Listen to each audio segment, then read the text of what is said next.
Bonjour mesdames et messieurs et bienvenue dans ce flash d'information. Le Premier ministre ivoirien Amadou Gon Coulibaly multiplie ses activités aux assemblées annuelles de la Banque mondiale et du Fonds monétaire international à Washington, aux États-Unis d'Amérique. Il est monté à la tribune pour partager la politique ivoirienne sur le développement humain. Amadou Gon Coulibaly a souligné que le capital humain est une priorité nationale voulue par le chef de l'État Alassane Ouattara et que le gouvernement s'engage à faire des ressources humaines le fer de lance du développement économique et social de la Côte d'Ivoire. Nous y reviendrons tout à l'heure à 13h.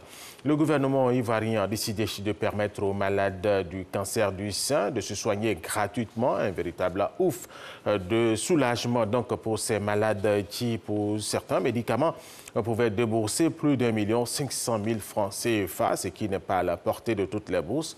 Alors plus de détails tout à l'heure à 13h également. Un avion s'est écrasé hier samedi matin au large d'Abidjan, faisant 4 morts de nationalité moldave et 6 blessés. L'appareil, un Antonov, transportait 10 personnes. Tôt ce matin, les habitants du quartier à Djoufou, dans la commune de Port-Boué, ont été tirés de leur lit par le bruit assourdissant d'un crash. Triste constat, des épaves de l'aéronef éparpillées sur la plage. Des corps sans vie. Les populations sorties nombreuses ont alerté les services compétents. L'appareil, un Antonov, transportait 10 personnes. Les causes du crash restent à élucider. Toutefois, selon les premières explications, l'appareil aurait raté son atterrissage avant de s'écraser dans l'eau. Ce riverain, premier témoin à être sur les lieux, explique. Je vois un aéronef qui pointe du nez sur la mer. Je l'ai vu pointer carrément le nez dans l'eau. J'ai vu qu'il a dû confondre l'aéroport et la plage parce qu'il a dû avoir des problèmes de vision avec la pluie. Donc automatiquement, je ne l'ai plus revu aller sur l'aéroport. Je vois sortir quelqu'un, un Français, avec son treillis, qui a tout en sang. Il court pour le SAMA 33, le commissariat de derrière WAF. Voilà. Et c'est là qu'il donne exactement la primeur de l'information en disant que il y a un aéronef avec tous les équipages qui sont à l'intérieur et ils sont tombés dans l'eau.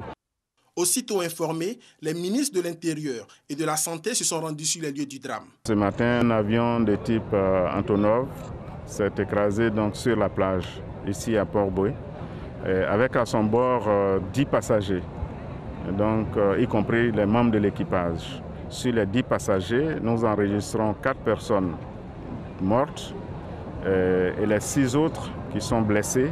Et parmi les 6 blessés, nous avons 4 Français et 2 de nationalité moldave. La prise en charge elle a été immédiate. Il faut saluer à cet effet la prompte réaction des populations riveraines qui ont contribué justement à apporter secours après que l'un des membres de l'équipage, qui était un Français qui s'en est sorti, ait donné l'alerte, n'est-ce pas? Ils ont pu donc secourir déjà les premiers et dans les premiers instants sont immédiatement intervenus les sapeurs-pompiers, le SAMU, les militaires français, la police, la gendarmerie, en tout cas dans une convergence d'action. Les 6 personnes blessées ont pu être sorties et prises en charge au niveau du 43e BIMA. En entendant la lumière sur les causes de ce crash, les 6 survivants ont été pris en charge et leur vie serait hors de danger. Oui, c'était un reportage de Cheikh Konesh, le favori de la présidentielle au Libéria. Le sénateur Georges Weah, légende du football africain, accentue son avance sur le vice-président sortant Joseph Boakai. Mais un second tour paraît de plus en plus probable selon les derniers résultats partiels provisoires annoncés hier samedi, 4 jours après les scrutins pour désigner le successeur d'Hélène Johnson Sirleaf. Un attentat à la bombe devant l'entrée d'un hôtel de Mogadiscio au carrefour K5 a tué et blessé plusieurs Somaliens hier samedi. Selon des témoins, l'explosion était forte. Elle a été causée par un véhicule chargé d'explosifs. Et cette autre information, les premiers bureaux de vote ont ouvert ce dimanche matin pour les législatives en Autriche qui pourraient faire du conservateur Sébastien Kurz, 31 ans, le plus jeune dirigeant d'Europe, et ouvrir la voie à un retour de l'extrême droite au gouvernement. Ce sont plus de 6 millions d'électeurs qui ont jusqu'à 17 h, soit 15 h GMT au plus tard pour élire le député, selon un mode de scrutin proportionnel.